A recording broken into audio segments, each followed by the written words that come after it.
જામનગરમાં સરદાર પટેલની જન્મજયંતિની ઉજવણી કરવામાં આવી। શિક્ષણ પ્રધાન રીવાબા જાડેજા, મેયર વિનોદ ખીમસુરિયા, ધારાસભ્ય દિવેશભાઈ અકબરીએ સરદાર પટેલની પ્રતિમાને પુષ્પાંજલિ અર્પણ કરી હતી। પ્રધાન રીવાબા જાડેજાએ રન ફોર યુનિટીને ફ્લેગ ઓફ આપી દોડનો પ્રારંભ કરાવ્યો હતો। સ્વચ્છતા હી સેવા કાર્યક્રમની પૂર્ણાહુતિના ભાગરૂપે સામૂહિક સ્વચ્છતા અભિયાનમાં પ્રધાન સહિતના નેતાઓએ સફાઈ કરી શ્રમદાન કર્યું હતું।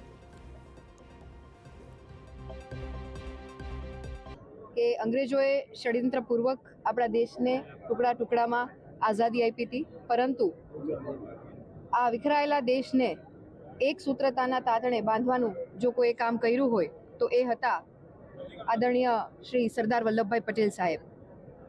આપણું શીર્ષસ્થ નેતૃત્વ, આ દેશના યશસ્વી વડાપ્રધાન આદરણીય શ્રી નરેન્દ્રભાઈના નેતૃત્વમાં જ્યારે રાષ્ટ્રીય એકતા દિવસ એટલે કે સરદાર સાહેબના જન્મદિવસને સમગ્ર દેશમાં એક મજબૂતાઈથી ઉજવવાનો અને આ દેશનો ગૌરવશાળી ઇતિહાસ સમગ્ર દેશની યુવા પેઢી અને ભાવિ પેઢીને થાય